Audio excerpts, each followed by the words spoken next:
Hello and welcome to Craftiosity, the subscription box of modern craft kits. This month we're making a woven raffia basket. You'll wrap and stitch your way around to create the basket, and it's a decent size of 20 centimetres by 6 centimetres, so it's perfect to look after some of your other craft projects when you've finished.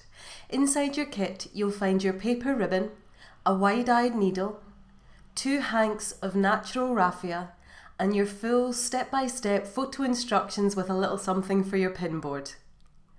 Lay out your materials and prepare the raffia core by cutting the ties securing the large hanks of raffia. Unfold the hanks so that you can easily remove individual strands. Gently pull out around 10 strands of the core raffia. Held together, they should be just thicker than a pencil. Holding your bundle of raffia core loosely, tease out the individual strands of raffia in order to stagger where they start, spacing them out by about 2 to 3 centimetres. This will prevent all your strands running out at the same time. Fold and twist the top end of your bundle over on itself so that the top of the bundle is a neat fold and the bottom of the bundle is still staggered. Keep a hold of the raffia in this way with one hand. Cut one length of paper ribbon a little longer than your arm. Lay your length of paper ribbon on top of your core raffia with the end of the ribbon lined up with the top fold of your core. Place your thumb about 4 centimetres down the ribbon and hold the layers together firmly. With your other hand, wrap the free end of the ribbon around the 4 centimetre tip section, so that's the ribbon and the core raffia together, and start to wrap above your thumb, winding tightly and firmly until you get to the top. Then wrap the ribbon back down the 4 centimetre section. Curve the top of the wrap section around to meet itself, forming a U shape, and pinch to hold the shape. This wrapped section will form the centre of the basket's base. Wrap the 2 ends of the U shape together tightly using your ribbon. Pass the ribbon through the centre of the U as you wrap to help secure it. The hole in the centre should be as small as possible, but large enough to pass the wide-eyed needle through. Once your centre circle is secure enough for you to let go of without it popping open, thread the loose end of the remaining ribbon with the needle.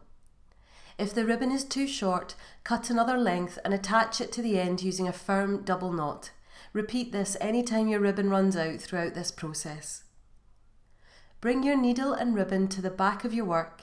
Now twist the rest of the unwrapped raffia core to sit around the side of the centre circle, and we'll start now building up the base of your basket.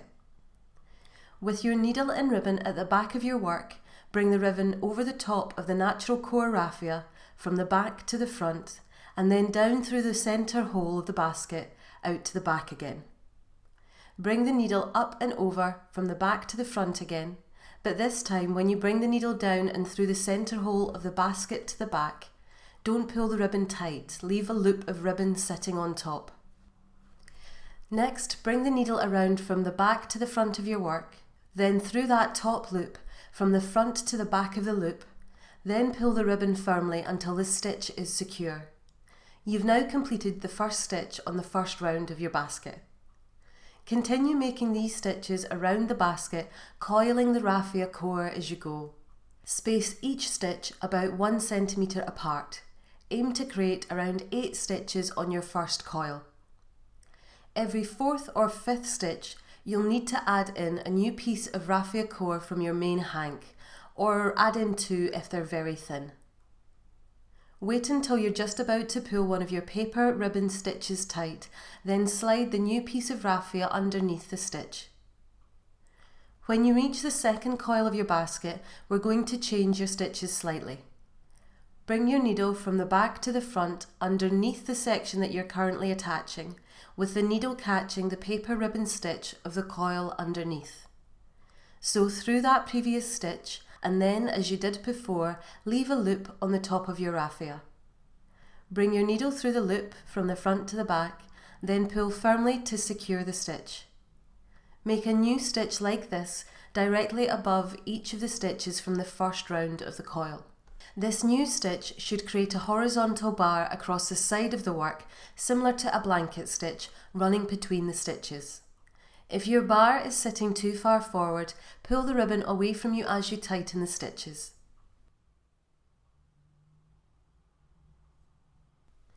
Each time you add a coil around the basket, aim to add 2 extra stitches.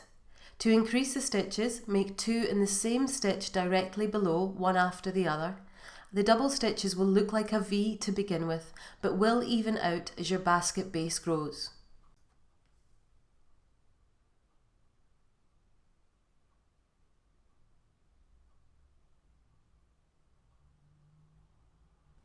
Remember to add new strands every 3 to 4 stitches and aim to add 2 new stitches each round, spaced out as evenly as possible.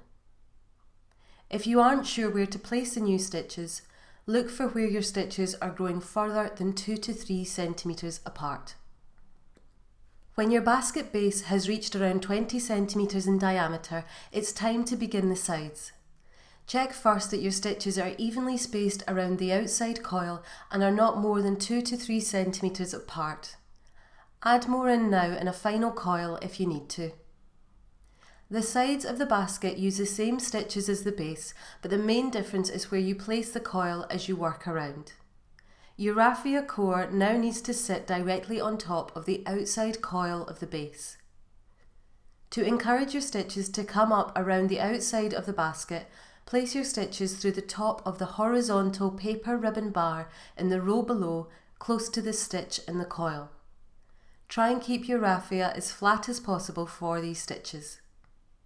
You may find it helps to turn your base on its side as you start to coil upwards for the basket sides. When tightening your blanket stitches, pull the ribbon upwards to encourage the bar to sit on top of the work in between the stacked coils. Keep adding in new strands of raffia to your core every 4 to 5 stitches. Now you're doing the side of the basket, don't increase how many stitches you do each round, keep them the same number. Once the basket sides have reached around 6 centimetres in height, it's time to add the handles. For this round, keep adding new strands of raffia as before. When you're ready to start your first handle, create a stitch as normal, then arc your raffia core upwards into a bridge shape.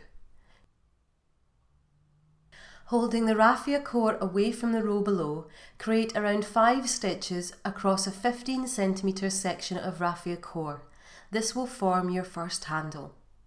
Leave a gap of 4 stitches or around 10 centimetres from where your current section raised up away from the basket.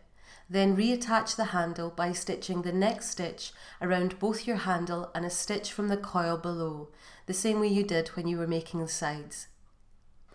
Stitch around your basket into the coil underneath as normal until you reach the opposite side. Then repeat the previous steps for the second handle, creating a handle around 15 centimetres long and leaving a gap of around 10 centimetres. Check these are aligned opposite each other. For the final row, we're going to neatly wrap the raffia ribbon around the remaining raffia core and the handles and coil below. So little note here, don't add any new raffia core strands from this point onwards. Keeping your ribbon as flat and as neat as possible, wrap it around the remaining core and the coil below. When you reach a stitch on the previous coil, pass the needle through the stitch to help secure your ribbon. On the handles, wrap around the handle and remaining core, keeping the paper ribbon tight and stitching through the existing stitches. When you reach the start of the final handle, fold back any loose raffia core ends on themselves and wrap over all the strands. You're aiming for a neat wrap at the end, but if you have any stray core poking out, you can snip this with scissors. Sew your final ribbon end in securely, and well done, you've finished your basket. Thanks so much for watching. I hope you've enjoyed this tutorial and we look forward to welcoming you to the next project next month.